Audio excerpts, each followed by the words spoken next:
Yeah, yeah, wouldn't ends. We back with another one for the youths in them. Yeah, young, brilliant minds, future in sight. Got the power to make change, make the world ignite. Let nobody say you can't achieve. Your dreams are seeds, someone just watch them grow. But you gotta believe in them. The youth effect, we're raising up the youth effect. Can't hold us down.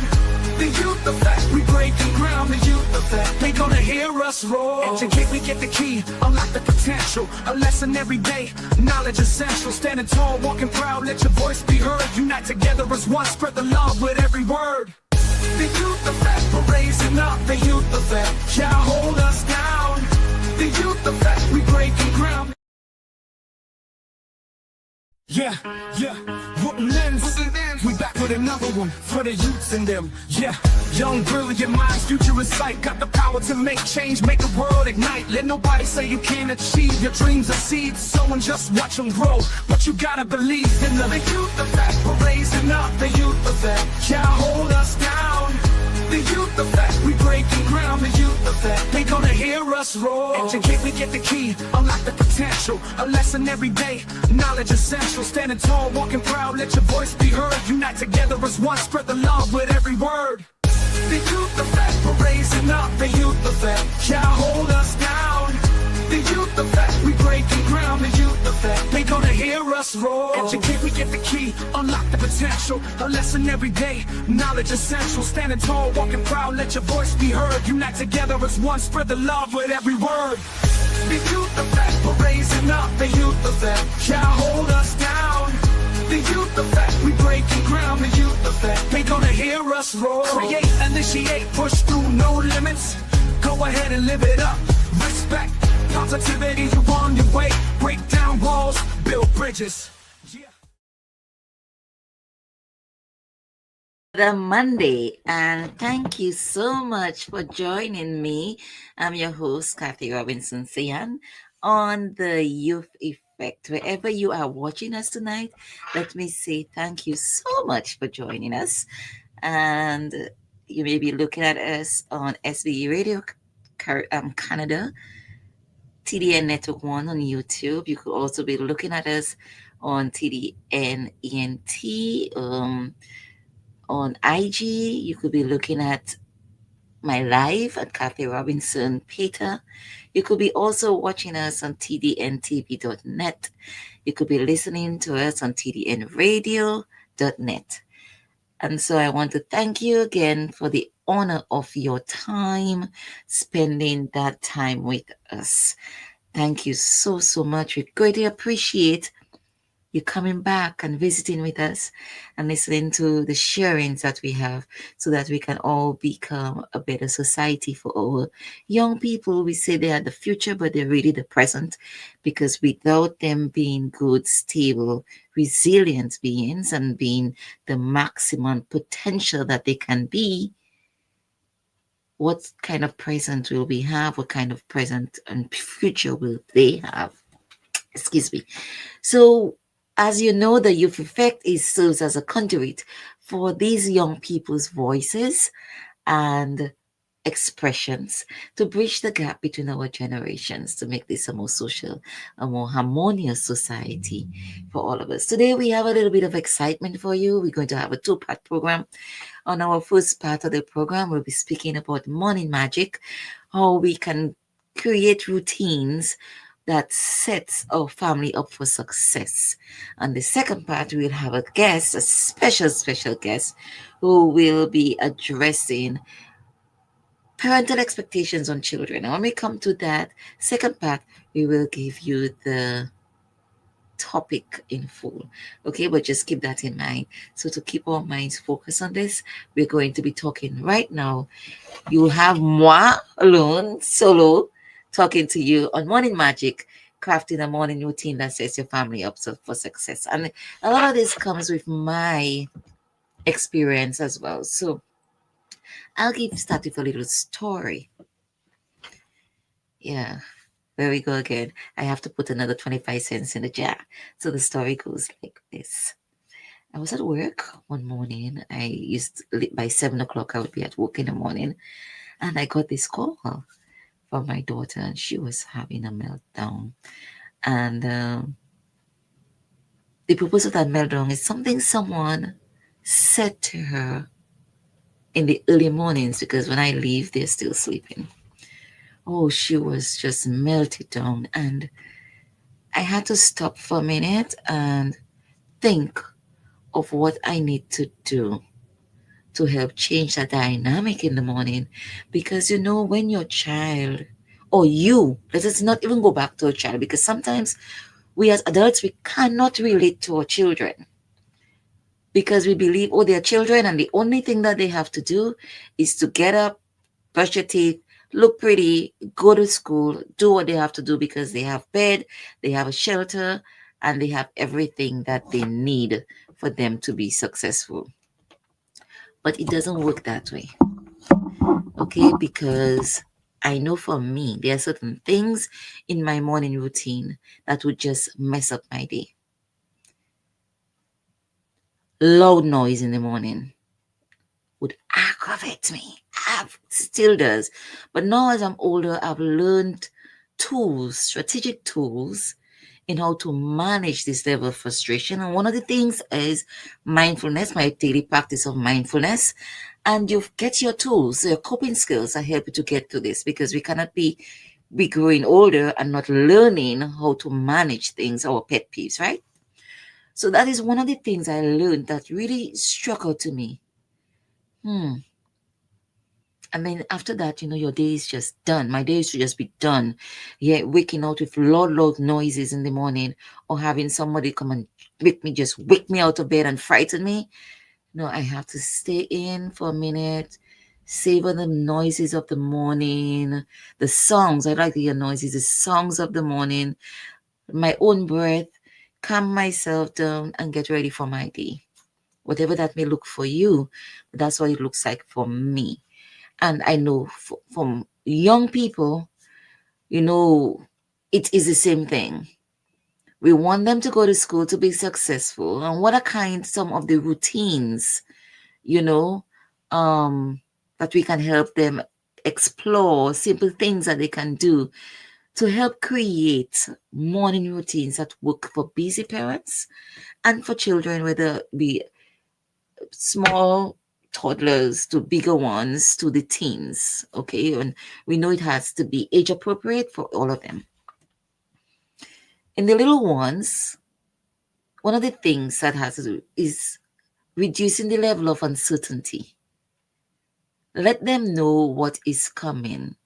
Okay, share with them what is coming. Prepare in the nights.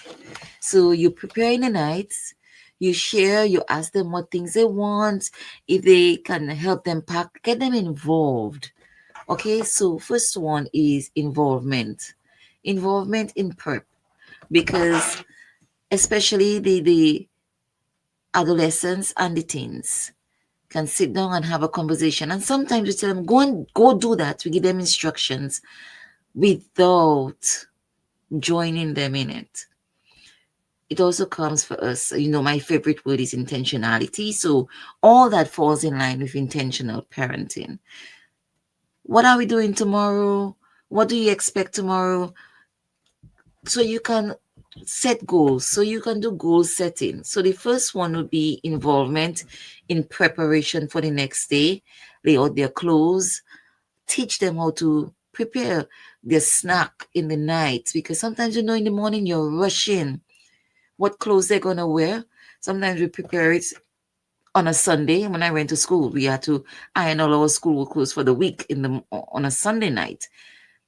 No, a lot of the responsibility falls alone on the child to prepare everything. The child is not the parent.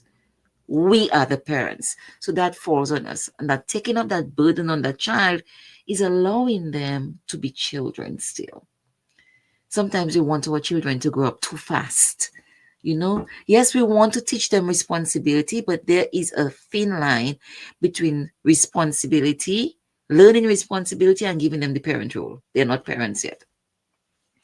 So sit back in the nights, even though it can be just 15 minutes, have a conversation, and all that is creating a relationship between you and your child. What would you like to do tomorrow? What do you like tomorrow to be looking like? What plans, what homework, have you done all your homework?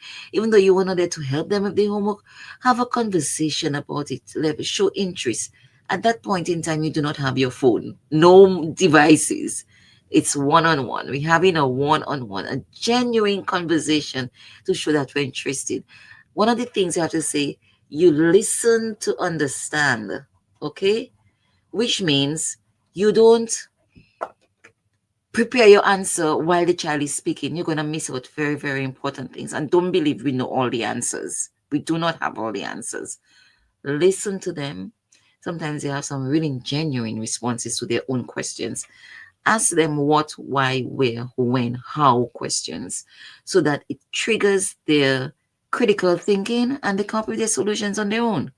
If it's absurd because you don't want the child going to school for midriff or short pants or whatever, whatever suits is your family culture, and have them to rethink it on their own. Give them probing questions.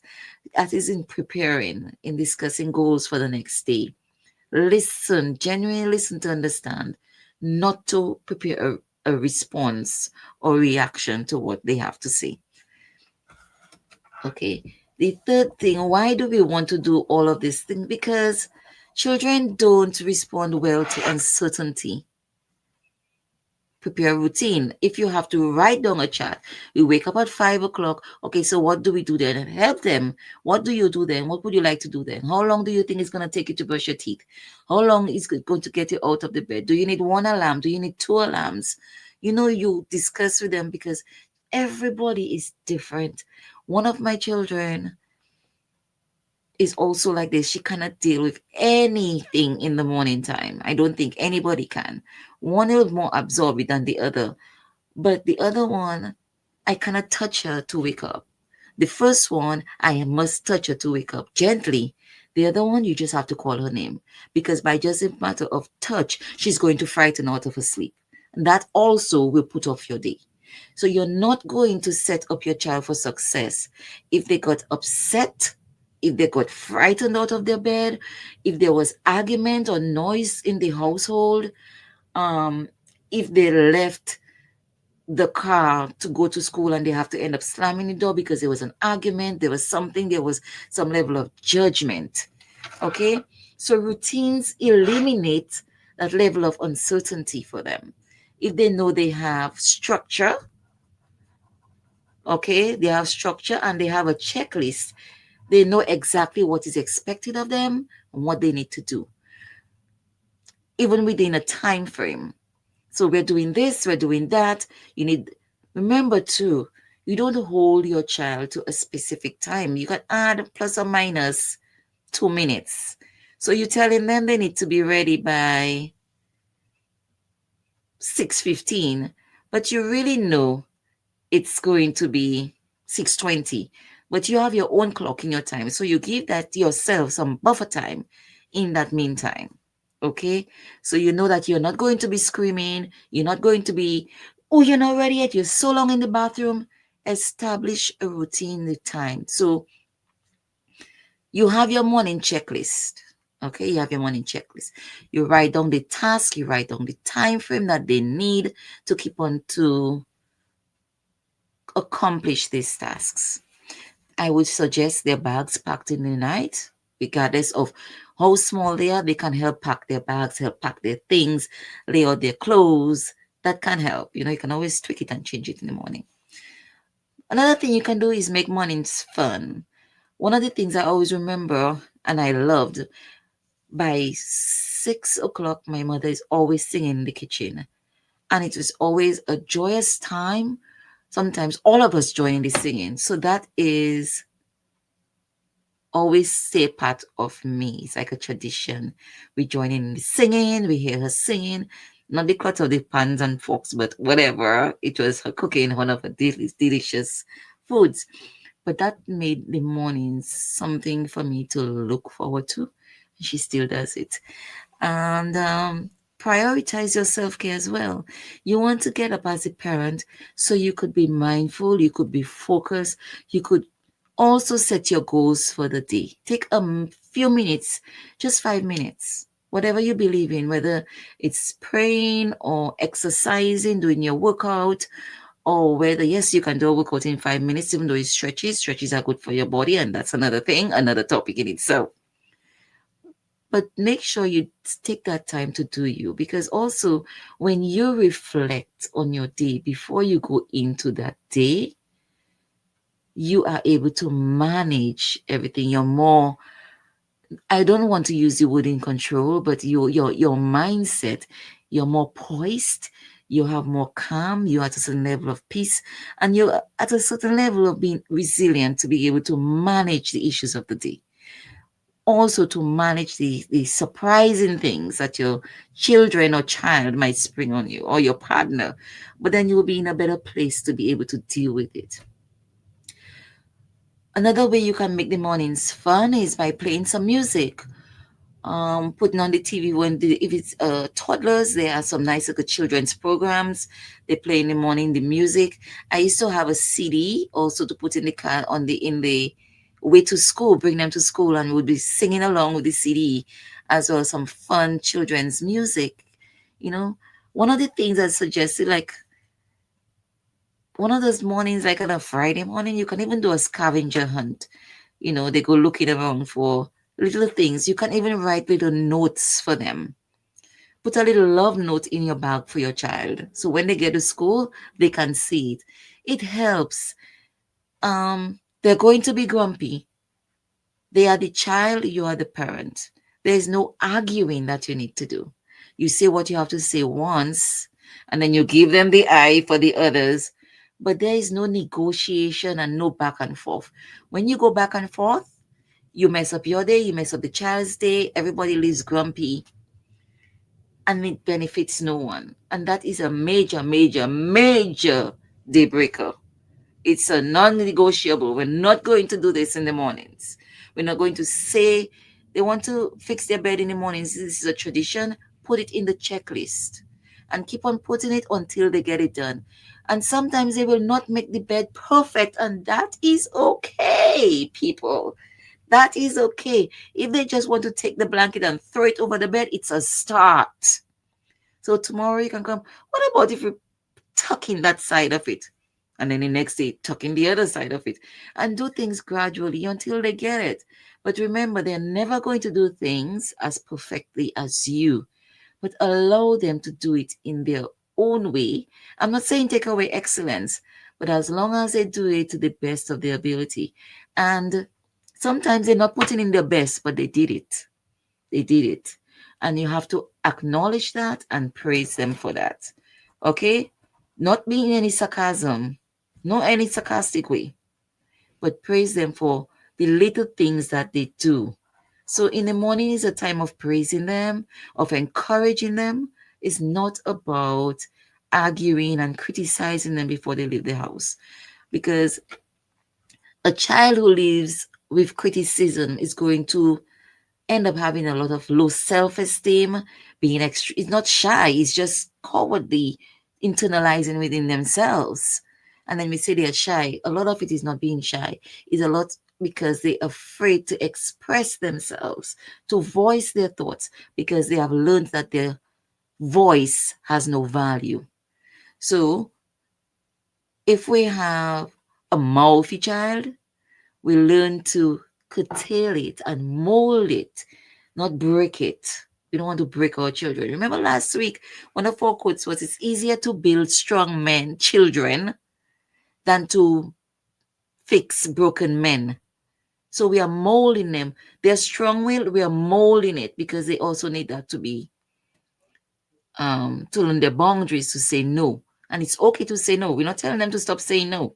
It's okay to say no. If they say no for something, okay, what do you suggest? One thing my father taught me is, if you're going to criticize something or say no to something, then you should have a suggestion.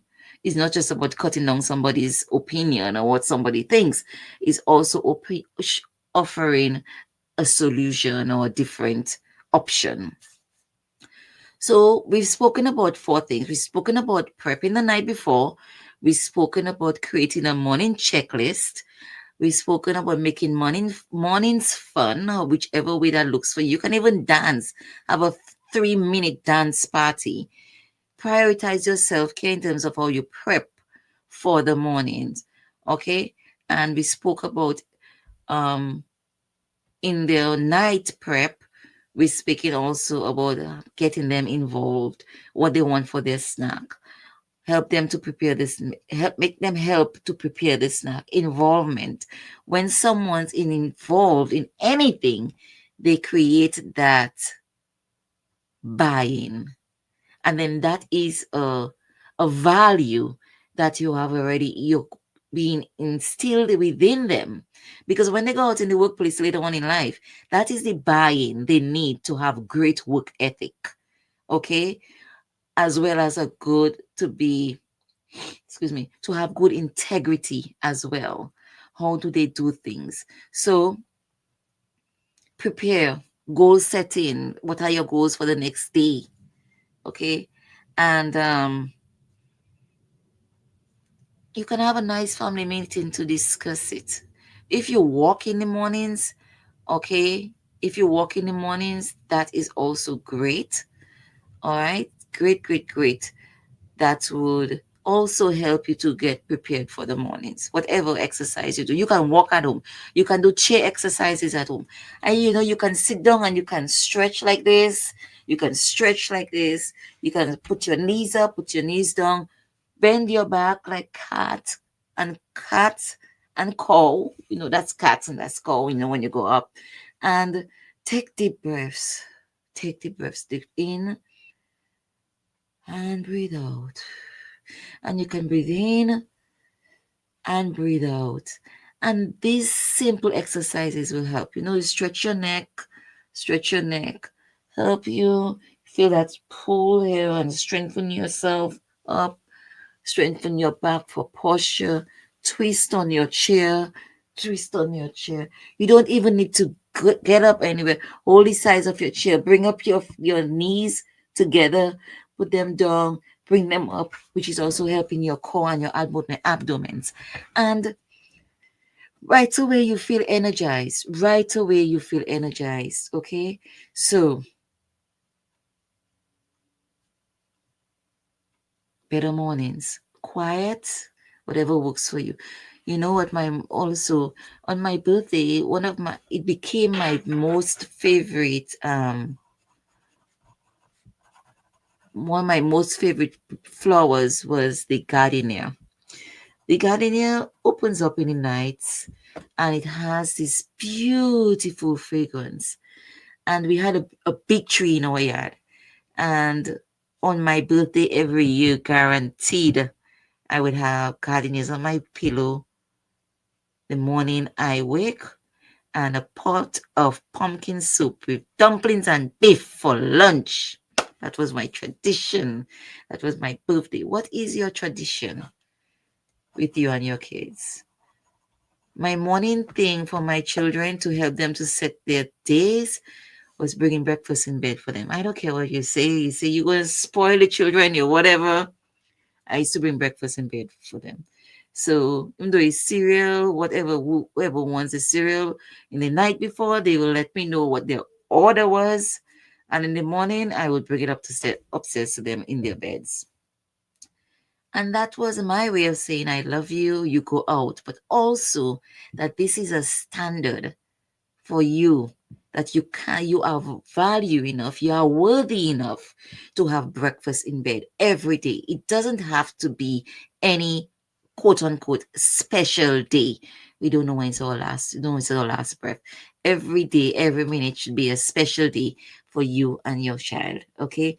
And the mornings before they leave, one of the things we used to do as well, we don't do it every day like we used to when they used to go to school, but I would put my hand on their head and I would pray a prayer for them, because their head is very sacred. Everything enters the mind.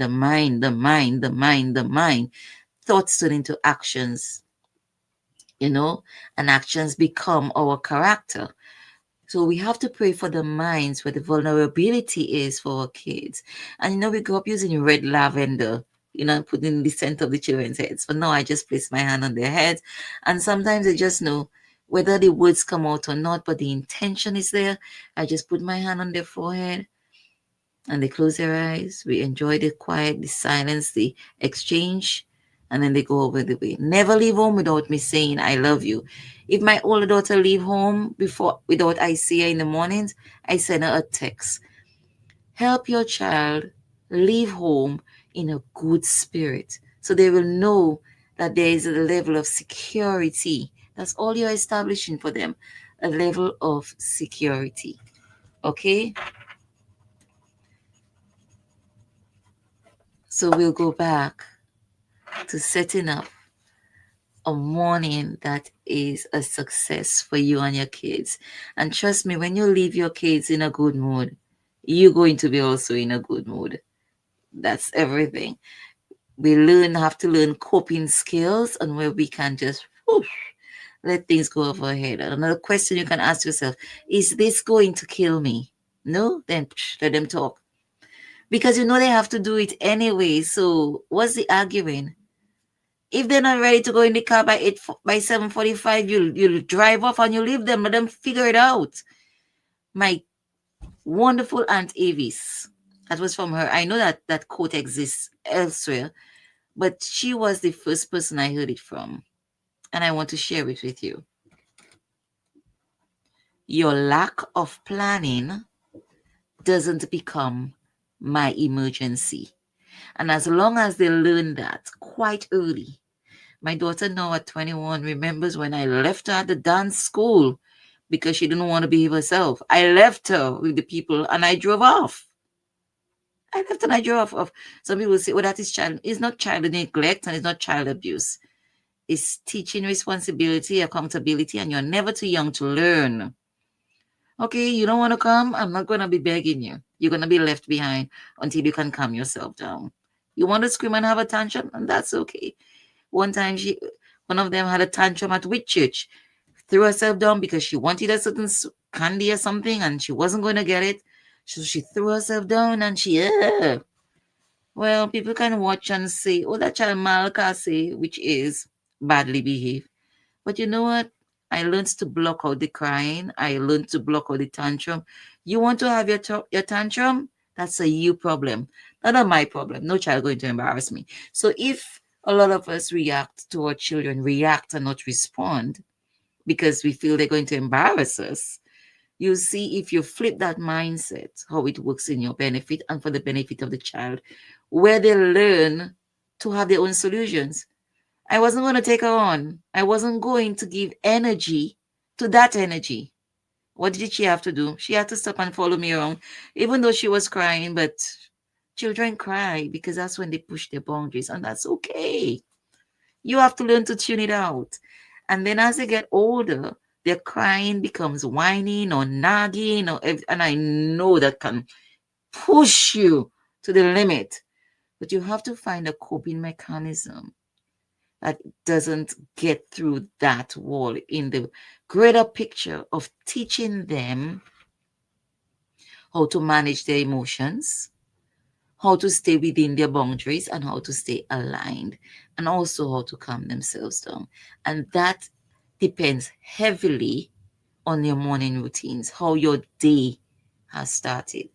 So your day mostly always starts the night before. Always starts the night before. And if you're the one who is the late planner, that is what they're going to learn from you. And they're always going to be rushing.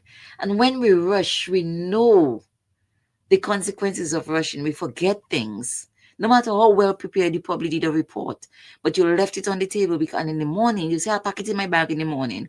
And then you're rushing in the morning and then it's lost.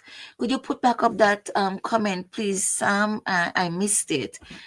So I'm going to say good night to all my guests who are here with us tonight, who are listening on this program and making the morning. Good evening, Miss Darble. Lovely. Yeah, she's saying she always bless her children in the morning before they leave. And that is critical with all the things that are going on in this world. Thank you so much for that contribution. So much things that are going on in this world. We absolutely must spend some time, you know, don't allow other people's opinions or criticisms dictate how you pray for your children. Whatever that God is for you, there's a God, you believe in a higher power. You lift your children, you place them at that altar there, and it can be lying in bed and saying it in your head. It's your relationship. It's a you and him or you and her, whoever you believe the universal God is for you. Some people say it's she, some people say it's a he. I don't know. I didn't create him. I just know he exists within me. So place your children there because there is so much our children are going through at school with friends, and what you teach them at home and the security they have at home and the trust that they have at home. That's what's going to help them to make the right decisions with their peers, whether they're being influenced or being bullied or whatever it is. It starts at home, the building of relationship and the building of trust. The building of relationship and the building of trust. And a lot of it have to do with your morning routines. Morning routines. As I say, morning magic. Crafting a morning routine that sets your family up for success. Success. Okay? I'm going to go over the points with you again. As we're wrapping up the first part of our program, I would love to hear from you wherever you are. Thank you again for the honor of your presence with us tonight, whether you're watching us on IG, YouTube, Facebook, on TDN Live or Kathy Robinson Peter Live or SBE Radio. Thank you again so much. And don't remember to click like and subscribe. All right. So our parts in terms of talking about creating our morning magic so that everyone can leave home feeling in good spirits. Prepare in the evenings. Remember to get them involved. Have a conversation. Don't be critical. If they choose something, ask them, why did you choose that? Why is that important to you or for you? Ask them because they have answers. And then we have to enforce and validate them through that. It may not be what you want to wear, but if, for example, it's clothes, look at it. Is it inappropriate? Is it going to kill them? No. So whether it's gaudy or whatever, then they will learn. Say, well, if it was me, maybe I may dress differently. I may put this with that, and they may help. They may actually listen to you. But get them involved in planning their own things, their snack, if you can, their lunch, what they're going to put, how much they're going to put in their plate, because sometimes we overfeed them and we expect them to eat everything. So ask them first. Ask them. It's okay to ask your children. It teaches them that they are value. So that's the first one. Involvement in preparation in night before. And in doing that, you also do your goal setting. Goals for the next day. What are you going to do? Start prompting them to think about the next day so they wouldn't just jump up and say, oh my goodness, I have a test. Start thinking and helping them prepare and settle themselves in for the night. When they're sharing with you, listen to understand and not listen to respond. Listen to understand with an open mind, not listen to respond. Why are we then? The other thing for the morning, when they're going to go through the checklist, prepare a checklist. At this time, this is you're going to get up. You need 3 alarms. Okay, the first one is going to go 10 minutes before. The second one is going to go on at 6. And the third one is going to go off at 10 past 6. By the third one, you absolutely have pushed the outer boundary. You're going to be late. Let them know the consequences of everything. So they will know you don't do it that, and that is what's going to happen. Why a checklist is important? Because we are taking off the openness for uncertainty. Children love structure. No matter how much they push you, they absolutely love structure. They want structure in their lives. Okay? So having this checklist will eliminate that level of uncertainty for them. If you can even put what they're having for breakfast, and that will also help you not rush in the mornings. Pre-plan your meals. You can put it on the fridge. On Mondays, you're getting bacon and eggs. On Tuesday, you're having um, chocolate cereal. On Wednesday, you're having cornflakes. On Thursday, this is what for breakfast and lunch. On Friday, so also that eliminates the extra rush and worrying for you when everything is already routine and scheduled. All right. So that's our checklist. Remember also to give them praises for the little things that they're successful about. They go up on the second alarm, woohoo, it becomes a party. Make the mornings fun. Okay, so that will be the fourth thing. Make the mornings fun. So we're having fun mornings. Whether you put on the music, whether you singing and singing together, whether you put also little love notes for them in their bags or wherever before they can get it while they're at school, or they can get it while they're eating their lunch. Put little notes for them or put a little gift. Gift giving to your children is not only at birthdays and Christmas, it's all year long. Okay? It's all year long. Don't wait for the quote unquote special days to enjoy special moments, special clothes. You bought this for them, for me, ever since I know myself. I get a new outfit. It's going on me the next morning. Trust me, it's going on me the next morning. Hey, something happened to me tonight and I cannot wear it again. Somebody else is going to use it before me. No. Let them use their things. If they want to go in the car with a toy or something, allow them. Is it going to kill them? No.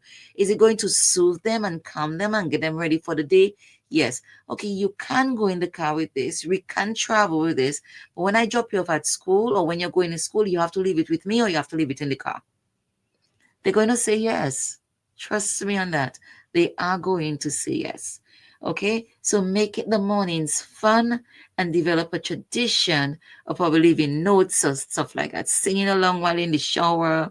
I used to enjoy hearing the girls. My niece lived with me for one time, and all three of them would be singing in the mornings. That was such a joy to listen to them, singing in the morning. So make mornings enjoyable and as stress-free as you possibly can.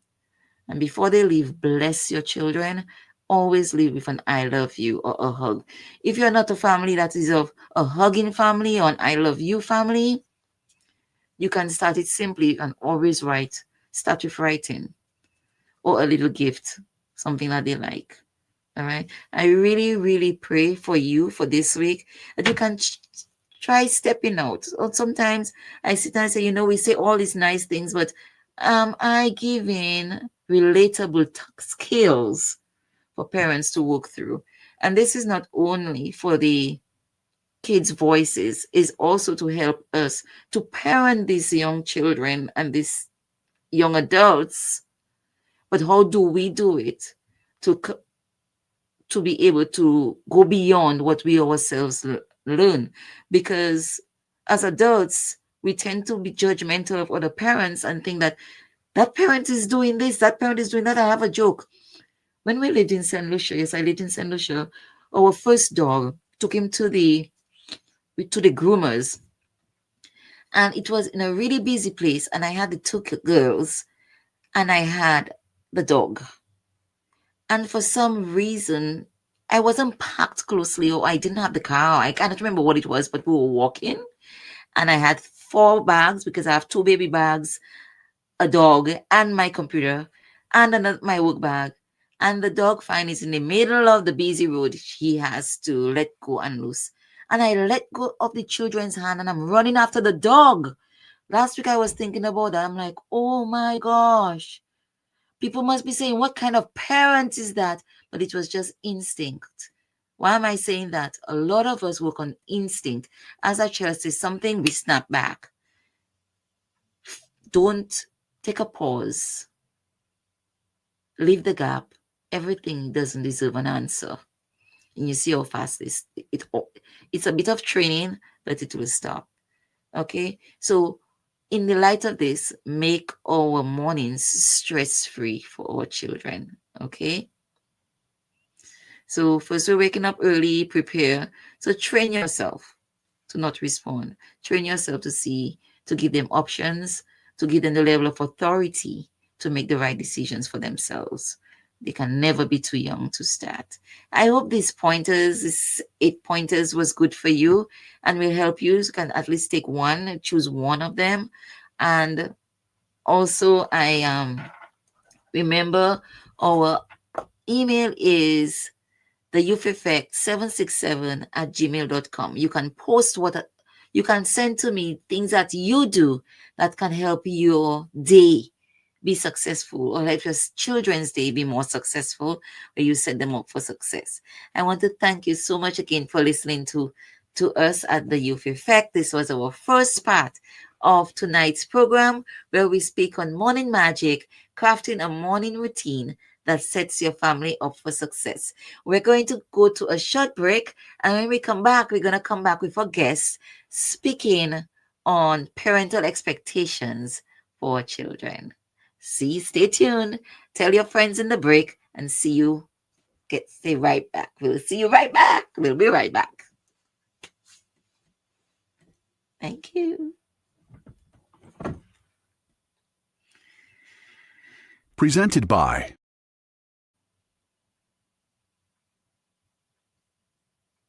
Running a radio station shouldn't be chaos. It should be simple, smart, and professional. With Joan Premium, your entire week schedule is beautifully organized and easy to manage. Real-time accuracy keeps your listeners in sync with every show. Your visitors and audience sees the right schedule every time, wherever they are. They can even choose different time zones. From analytics to social media and native app integration, Joan Premium is the professional tool your station deserves. You're never alone. We provide priority support for active license users. We're building a community. Connect with broadcasters worldwide through our Joan Community Hubs. Choose your plan, annual flexibility, or lifetime freedom. Get Joan Premium today. www.gndenterprisesinc.com or call 877-698-9894 for more information.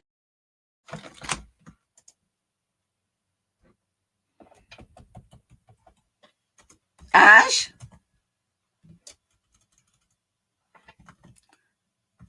Hello. Hello. Here's my guest.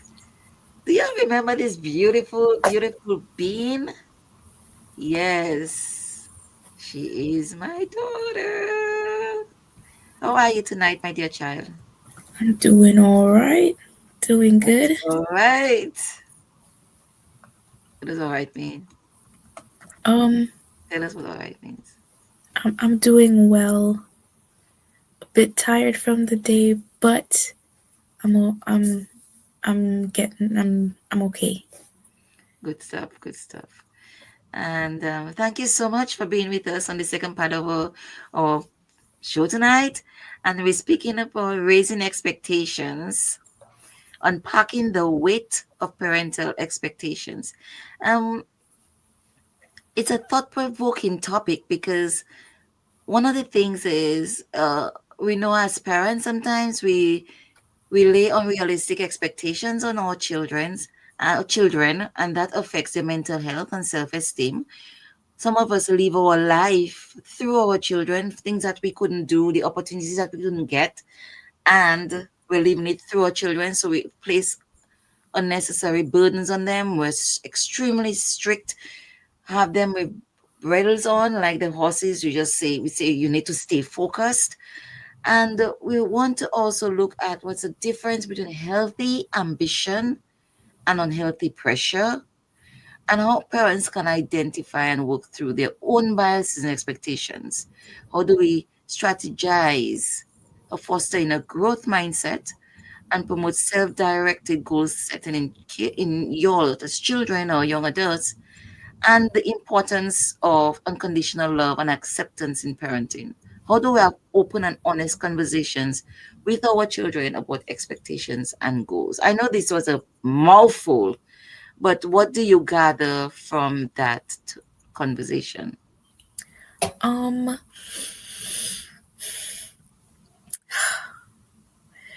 okay. I see it as a parent knowing how to properly guide their child into what they might want to do. Like, I think it's easy to, for some parents, I mean, I'm not a parent, so I can't like 100% talk on that personally, but I think it can be seen as easy to bring someone into this world and be like, okay, I can fix everything that went wrong. Like, this didn't work out, but like, I can help this new person have something that works better. And the foresight is 2020 comes into play where it's like, okay, we're gonna do this and this and this so that this child's life is going to work out well. Whereas, like, as we all know, everybody's different. So even though like you try to guide a child to the quote unquote right path or the best path, it's probably not the it could it might not be the best path for them. Like, even though it's seen as a good path, like everybody sees being a doctor as a good thing, some people can't handle that pressure, or uh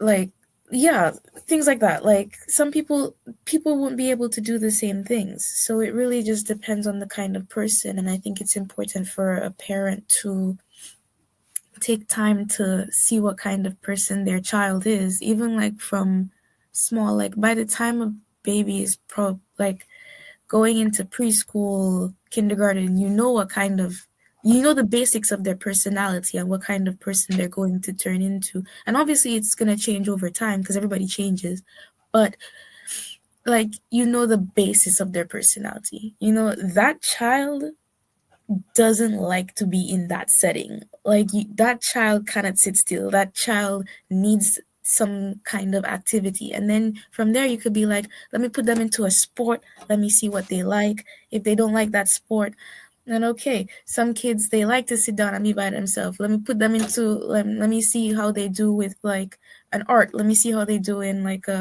in with an instrument. Like, I think it's important for parents to give their kids little trials for them to find what they like, and then let them explore that without putting too much on it. Because even though a child might like something at first and you like go into it, if you see it burning them out, then that's another conversation of, okay, let's slow it down. You know what I mean? But it all depends. It's situational. You have to like see how your child is reacting to things for you to be able to figure out what to do with that. What about the social construct that parents are bending to, or feeling the pressure of, my child has to be an A student, my child must play an instrument, my child must be good at this? How do you see that plays on their mental health and stress and self-esteem?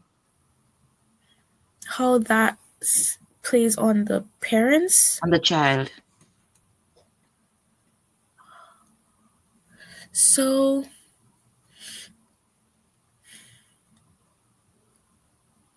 I think What would be your experience? Let's say, okay, I'm your mom, well, which I am, and I forced you to do something, and you need to stick with it because that's what you need to do. That's what everybody's doing. That is so indirectly, I am forcing it because I believe that is what should be done. That is because I am creating a picture for people out there looking in. Does that make any sense? mhm. Okay. I think it can build resentment. It's can lead to a lot of different things. Physically, it can lead to burnout. So them just like becoming people can get very like detached.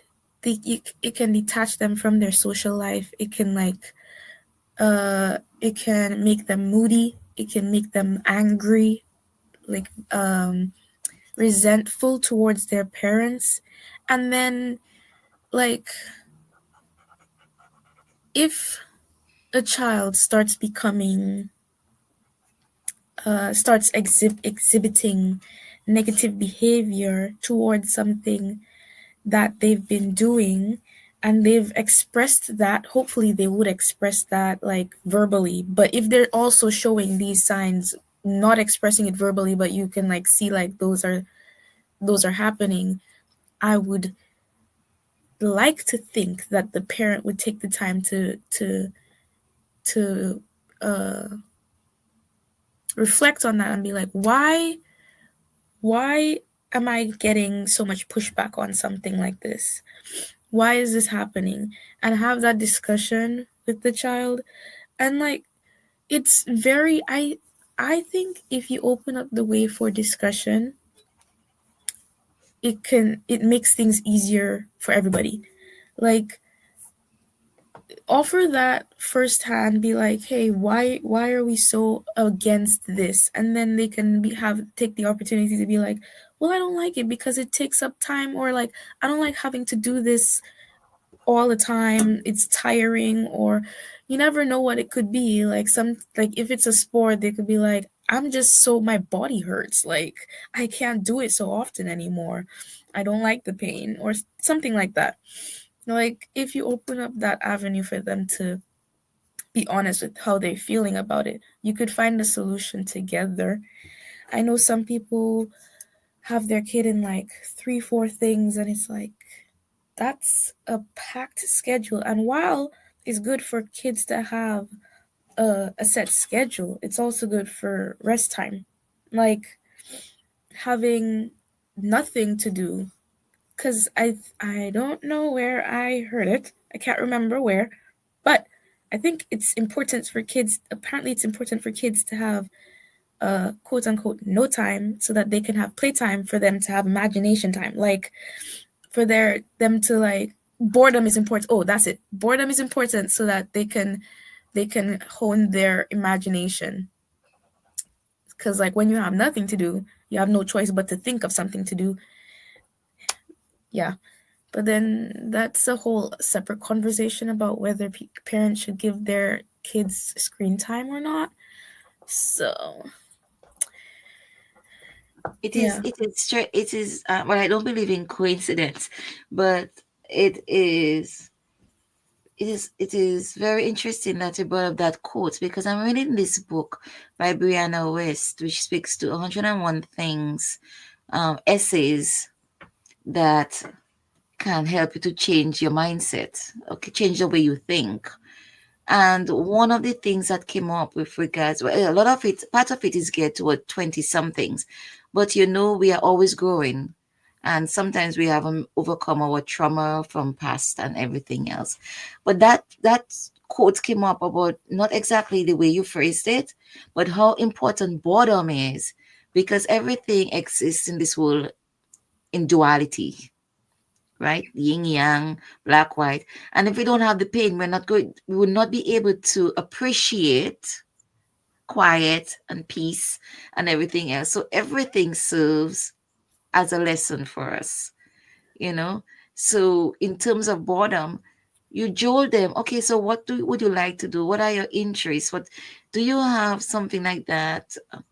Not to boost me up on my ego. I know exactly I'm secure in my parenting, but do you have something that you have an experience with that kind of gives a little clearer picture in terms of being molded in not in living, making your own decisions and not having external things impressed on you?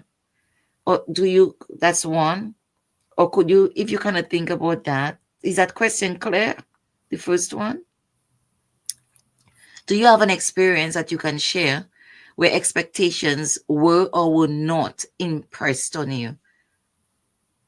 I mean, people expect me to sell my art, if that's something.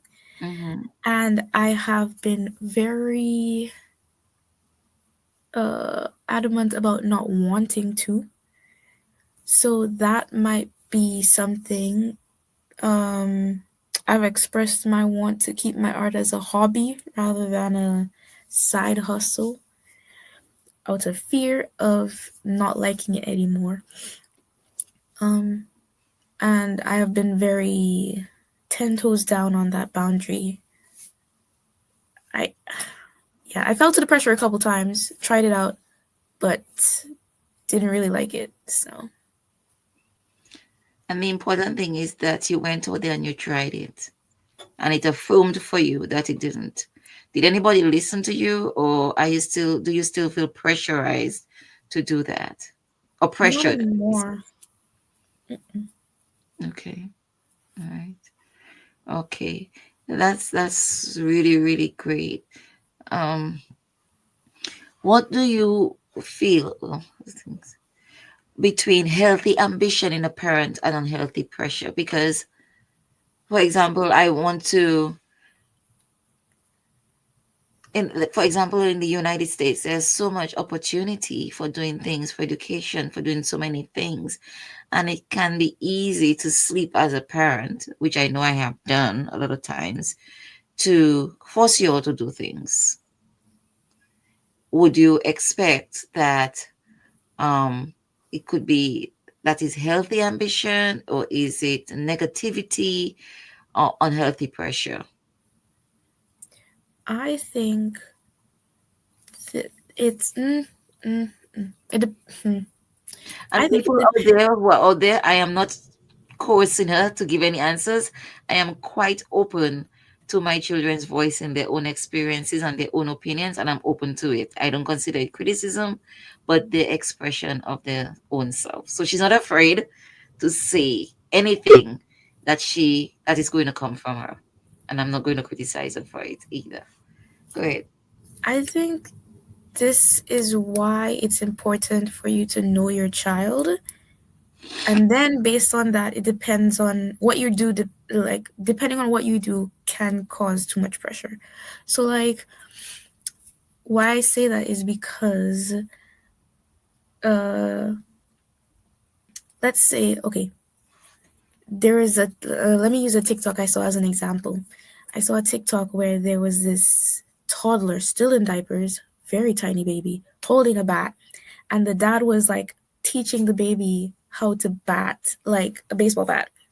And the baby had really, really good hand-eye coordination. Like, I checked if it was AI, it was real. No, but it was like, I don't know what age the baby was, but they could stand, and they were holding the bat, and they were like hitting the balls that the father would send, and he would send it like so that he knows it's not like gonna hit the baby on its face, but like, and he would send it, the baby would hit it and be like, okay, so you see how you did that? And he would go and he would coach the baby and be like, hit it this way so that it can hit, like, go this way. And it was like he was like coaching the baby. And in instances like that where you see the baby's having fun, enjoying time, and not like, like no signs of discomfort, then you could say, okay, we could take that experience and like move it along into maybe putting them into baseball or whatever sport that they like, and then see how they like that and have them enjoy that. Where I think it can turn into pressure is if you're saying, my kid is going to be a star. He's going to stay on the field from 7 a.m. to 5 p.m. and he's going to practice, and he's going to like go straight into major league. And like you need to be able to like gauge how your child is like feeling something, and then be like, Okay, because if that baby, hypothetically, decides by grade 4, they're like, I don't want to do baseball anymore. I want to draw a picture. I'm tired of going onto the field and hitting a ball. Then that parent has to accept, okay, we can do that.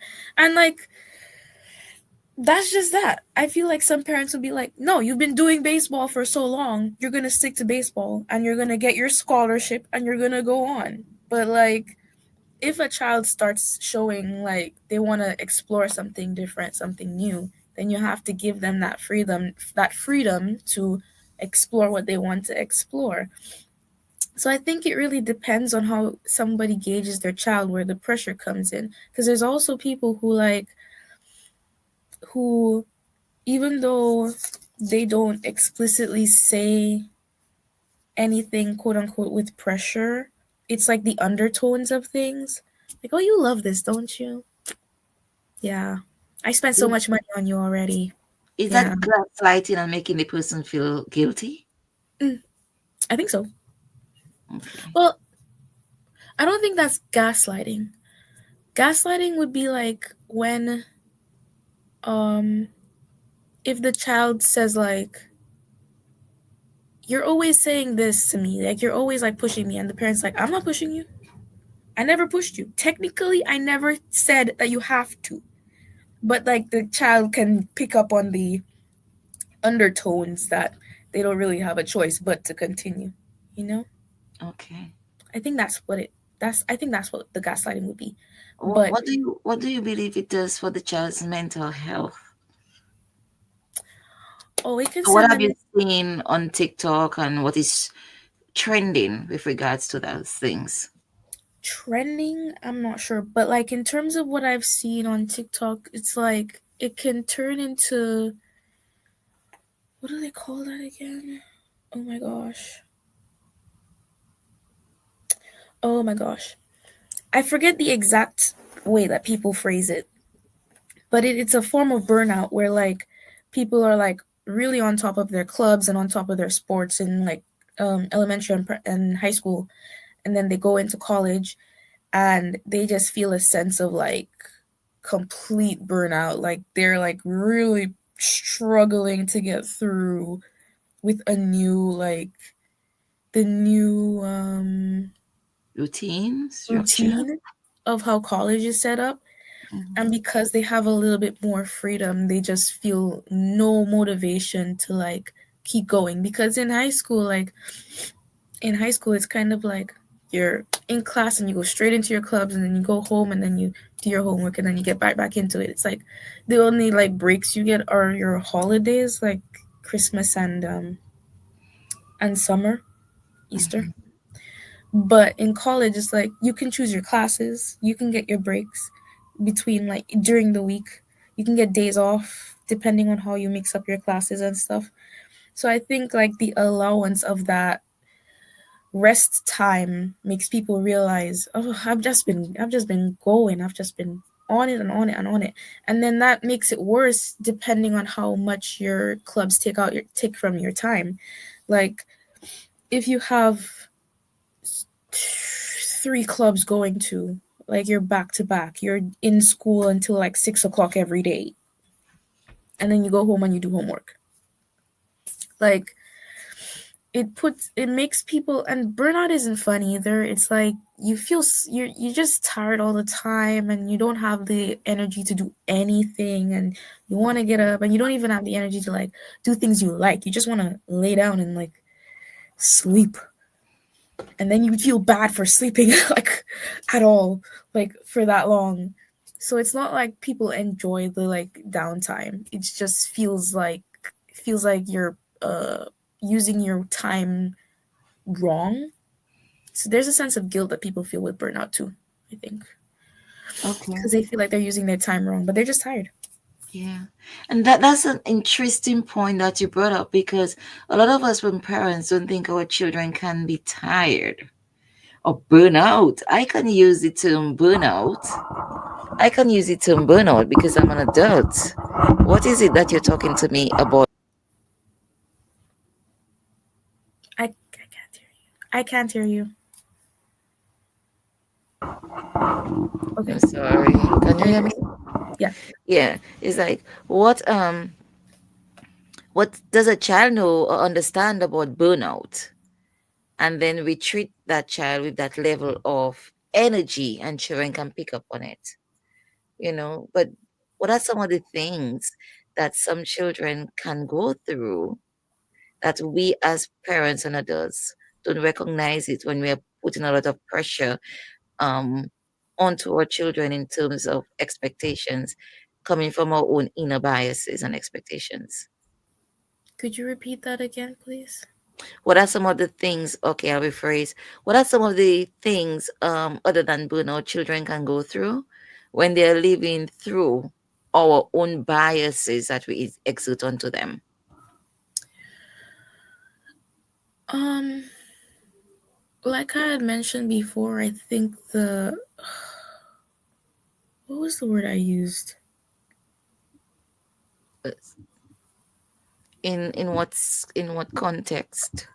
See if I can Towards their parents, they can like experience negative feelings towards their parents. But there was a help. specific word I Is it used. bitter and resentment? Bitterness? Resentment. That's the word I was thinking. They can grow resentment because I feel like if a child like expresses or shows discomfort with something and the parent decides to ignore that over and over again, it can grow that resentment. It can grow those negative emotions towards the parents, towards that specific whatever thing that they're being forced to do. And then it just it could leak into like their school life or their club life. Like the people that they spend their time with would start feeling that energy. Like you don't want to be here and we don't want to spend time with you if you're so negative and you don't want to be here. I mean that's not the case for everybody because some people are really good at being in spaces that they don't want to be in but still like being civil with everyone. Mm-hmm. But it depends on the person and like the age and all that stuff. But I think the resentment towards the parents is one thing, and the negative vibes. Well, what with Mm, regards to that about forcing the children, isn't there a level where a parent has to stand up and put their foot down for a child to do something because it's in the child's best interest? I know I have done that with you all to a certain degree. Do you have any resentment? no, but like I mean, I mean, like I said before, I feel like that's where like knowing your child comes into play, because if you know your child and they just be an aggie because they don't want to wake up right now, but they'll be fine when they get in class. I think that's different than a child repeatedly expressing, I don't want to do this, I'm tired of this. You know what I mean? Okay. Like I think it all depends on like knowing who your kid is. If it's if it's something like that they enjoy something but they're saying like they keep pressing that they don't want to do it anymore, get to the bottom of why. Because like some kids might be like, well, my friends are always like doing things at that time and I want to spend time with my friends. So you could come up with solutions together. Be like, okay, we can take a break for this year and then like next year you can go back into it. Together Like is a critical word here. exactly. Like you need to it's so important for people to know who their child is and have like an understanding of their personality for them to know how to go about doing things in their best interest. If you have multiple kids, you know that those kids have different personalities and do things differently. You're not going to put them in the same thing, probably. I mean, if you have kids that like the same thing, then that's great Yeah. for you. But Yeah. like so a lot of the times you're not going to put them in the same clubs, every single club the same club, because one might not like something that the other likes. You need to know the kind of people that you're raising for you to be able to like guide them properly into what they want to do. When it comes to academic pressure, where do you feel there is a line? For those of us who grew up many years ago or many moons ago, we had this thing that we needed to complete a certain level of academic achievement.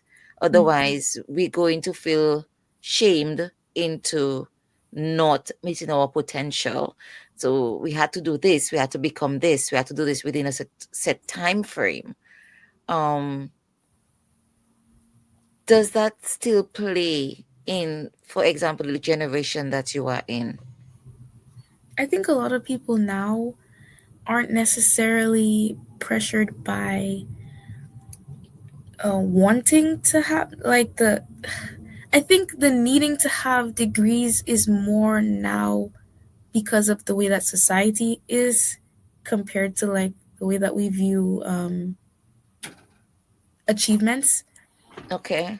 It's because like the economy now and like getting a job, it's might be easier to like have a might be not easier, might be better to have a higher degree to get a job, even though like getting a job in general right now might be difficult.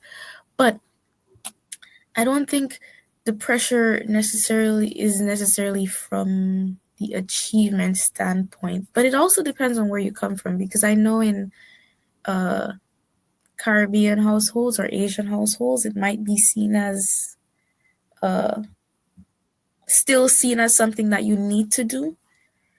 So I think it also depends on like where you come from. Personally, this is just a me thing. I know if I cannot handle it, I'm not gonna bother about trying to do it. Cause I know for me, I wouldn't be able to handle going and trying and do a master's right now. Mentally, it's not going to work out. So I know that's the kind of person I am, but I know for some people, even though they know that they wouldn't be able to handle it, they feel the pressure of like, but I should still have it though. At least I should have that so that I can say that so I can feel secure in having it, which I feel like it's not worth it to just to say you have it. Like if some people say that they have it and they feel proud in their accomplishment, then and it's worth it for you, go right ahead. But if you know it's going to break you mentally, it's going to be like it's just going to be a terrible like experience. Or to I prove a point as well, to Yeah, prove I don't something. think it's worth it to go further. Like obviously some things you need to have, like if you have your high school diploma and you if you can get an associate, I think that's necessary at that point, at least, like to at least break into some kind of job career space. But if you know something's gonna break you, I don't think it's worth it to do it. But Because at the end of the day, we're you're running a fighting. thin line by allowing children to just say, I don't want to do it though, Say that and again? sit back. I say we might be going a thin line by, if we, especially if we have some very strong-willed children that parents do not want to push, and we know we have some of us who are enablers, you know, it might be not in the child's best interest not to push them, Well, that's true. because yeah. Yeah, that is true. I mean, like I said before, like you know your child best. So like if you know like you can like direct them into like some kind of agreement, like uh if you know your kid is not like somebody that necessarily likes school, you can be like, okay, what do you want to do? Let's see how you can get certification in that so that you can actually have something, you know? Yes, Not yeah. everybody can go into like a straight like finance or business management or something, but if you know your kid is like good with their hands, you can be like, okay, let's get you into a trade school, so at least you have the certification for that so that you Right. can go into that. I feel like a lot of what I think a lot of it I think always comes back to knowing who you have as a child, like knowing the person that your child is, because then it can make it easier for some kind of conversation to be had and some kind of compromise to happen. I'm not like, not saying every child is going to cooperate, because there are just some people who are difficult and will not do what they don't want to do. And for that, I cannot help because I don't have a child and I don't know how to deal with that. But How did having you feel? We'll share a personal thing so it can seem relatable. I know you don't know you were doing the college online, when you started on college online, and I insisted that you must go at least a year on campus. And the first year you had a total meltdown. And I actually we discussed it a whole year in advance. You say, I cannot do it this year. I'll be ready for what was that period of time for you, and how did you feel at that time? So I felt very angry because I understood where it was coming from, but I felt like I couldn't deal with it. I couldn't deal with going, like, interacting with people. And this is why I say you need to know the kind of person that your child is. You know that if I'm not forced into a situation, I will not go and put myself in a position to interact with people. And you saw that if I did stay online, I would have stayed stagnant, and I needed something to happen, needed to meet people, like something new to experience for me to like move forward. And we had multiple conversations at that point, and you explained it to me. So by the time that I could understand it fully, then I could be like, okay. At a certain point, I was like, okay, what she's saying makes sense.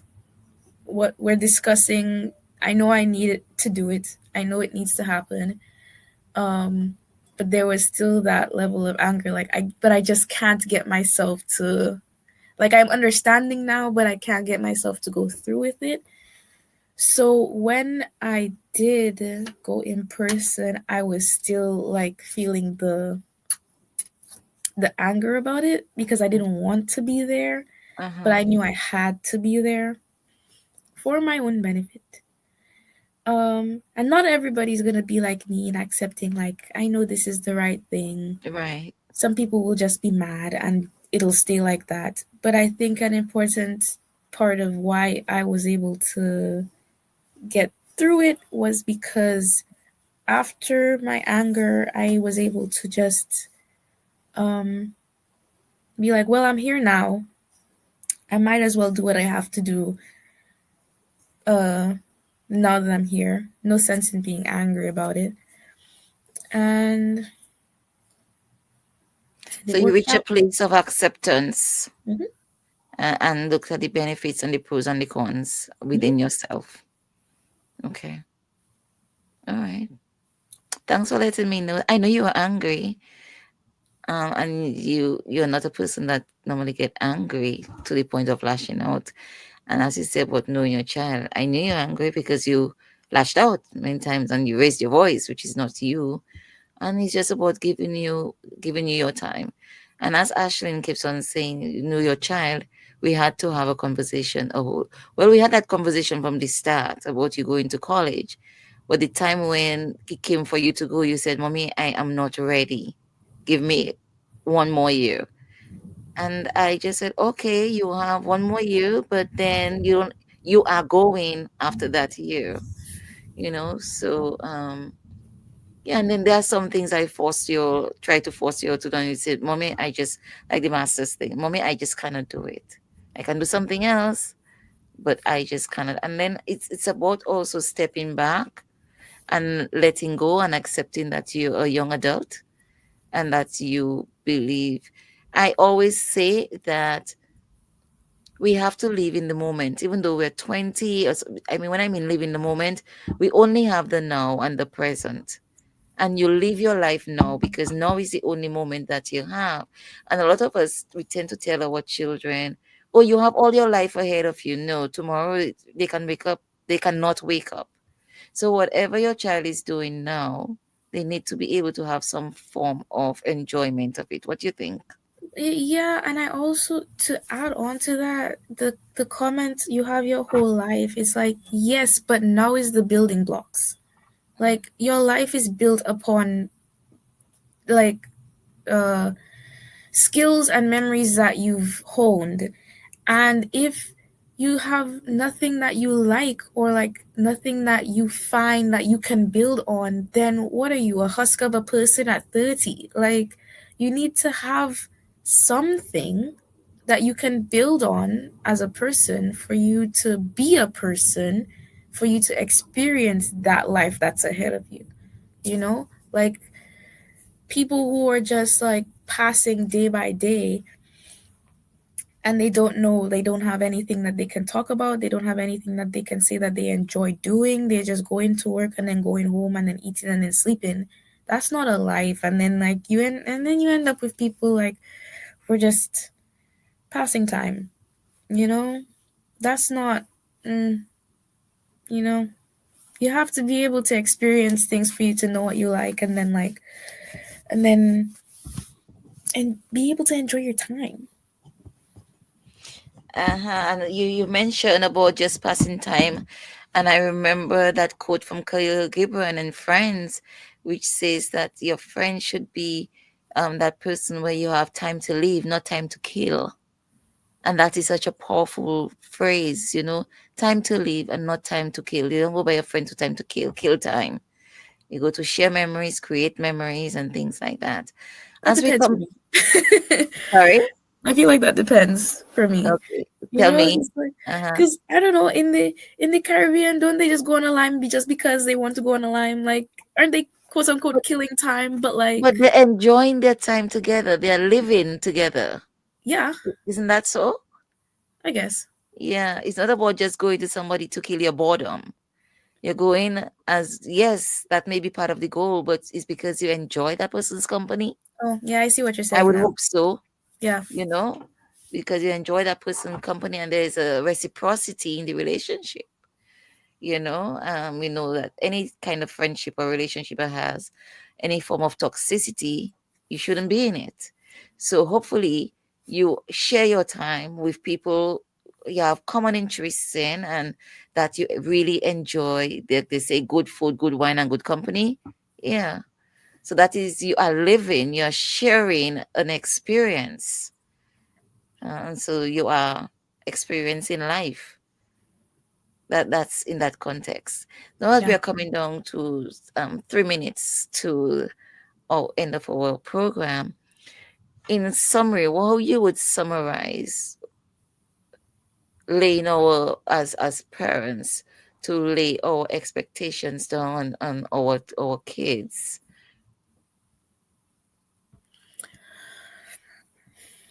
Allow them the freedom to want to do things, want to experience different things, but also take a step back and uh, listen to what they think about it. Listen to how they react to it. Um, Gauge their responses, and let a child decide if something's really not their vibe. Like we said, know your kid. So if you think they'll enjoy something, find a middle ground for you to be able to know how it will benefit them, but also give them the freedom to have a say in how they decide to go about things. Um, yeah, Okay. um I just want to say some quotes again that you shared, which are important. Boredom is important, so you can hone your imagination. The child doesn't always have to be in something. Nothing is something too. Downtime is something too. The body and the mind and the emotions and the physical body need some time to rejuvenate, to heal itself, to relax.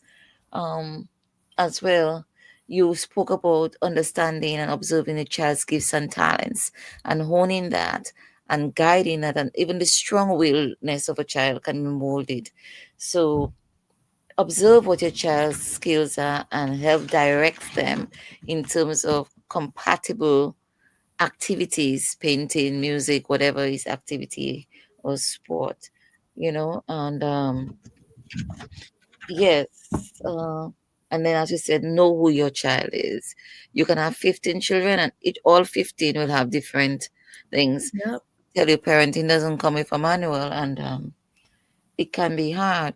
You spoke to having a discussion, and some persons or parents, they never have had a conversation with their children.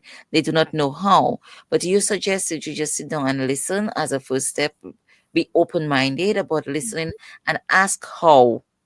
How, why, and sit Just, down with yeah. a big back and put on your big girl and your big boy panties and just take it as the person that you are, because we need to listen to our kids and we need to validate feelings, because burnout is real, mental health is real, and by invalidating our children, that's the path in which we are sending them to.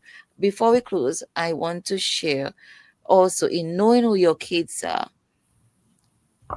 this book by Gary Chapman and Ross Campbell, in terms of the 5 love languages of children, it's the same love languages in adults. But we spoke about it in our last season. And one of the things that we'll discuss in one of our programs for this season. It is important as well to know what your child's love language is, because that is how you're going to get through your child. Okay. So as Ashlyn said about getting to know your child and doing that. So in all that, I'm going to sum up. The privilege of a lifetime is to become who you truly are. That's by Carl Jung. The privilege of a lifetime is to become who you truly are, because you were born your innate self already. And as you're going through life, it's there. Everything we need is within us. It's just to blossom it out.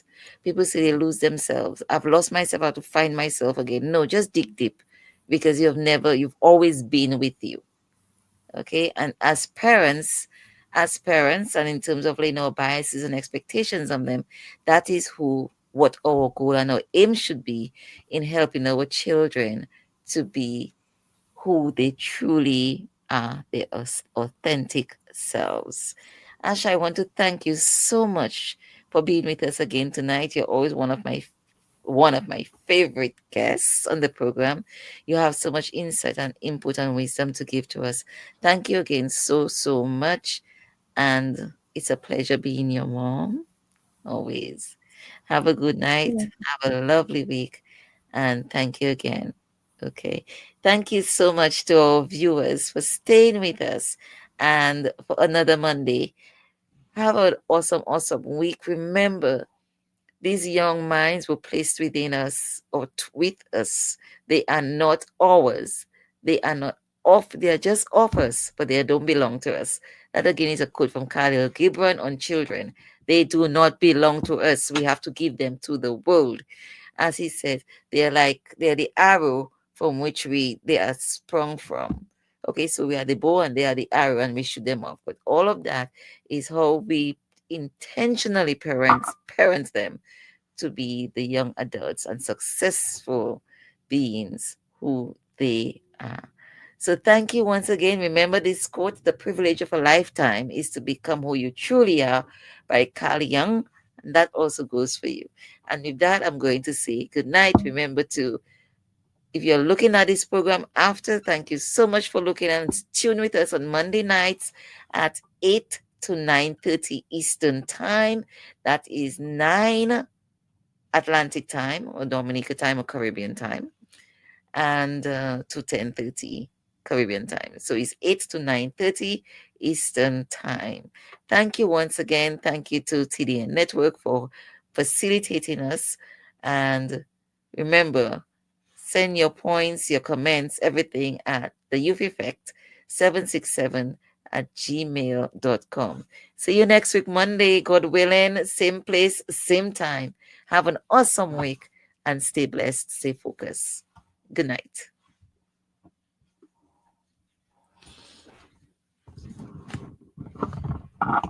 Yeah, whooping ends. We back with another one for the youths in them. Yeah, young, brilliant minds, future in sight. Got the power to make change, make the world ignite. Let nobody say you can't achieve. Your dreams are seeds, sow and just watch them grow. But you gotta believe in the youth effect. We're raising up the youth effect. Can't hold us down. The youth effect, we breaking ground. The youth effect, they gonna hear us roar. Educate, we get the key, unlock the potential. A lesson every day, knowledge essential. Standing tall, walking proud, let your voice be heard. Unite together as one, spread the love with every word. The youth effect, we're raising up. The youth effect, can't hold us down. The youth effect, we breaking ground. The youth effect, they gonna hear us roar. Educate, we get the key, unlock the potential. A lesson every day, knowledge essential. Standing tall, walking proud, let your voice be heard. Unite together as one, spread the love with every word. The youth effect, we're raising up. The youth effect, can't hold us down. The youth effect, we breaking ground. The youth effect, they gonna hear us roar. Create, initiate, push through, no limits. Go ahead and live it up. Respect, positivity, you on your way. Break down walls, build bridges. Yeah.